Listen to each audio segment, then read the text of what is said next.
assistant តាក់ឡៃ ឥឡូវខ្ញុំបានមកដល់ទឹកធ្លាក់ហ្នឹងហើយដែលបានប្រាប់អ្នកខាងនោះ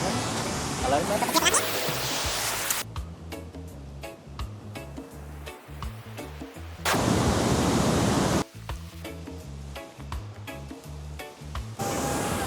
ជួយមើលគ្នា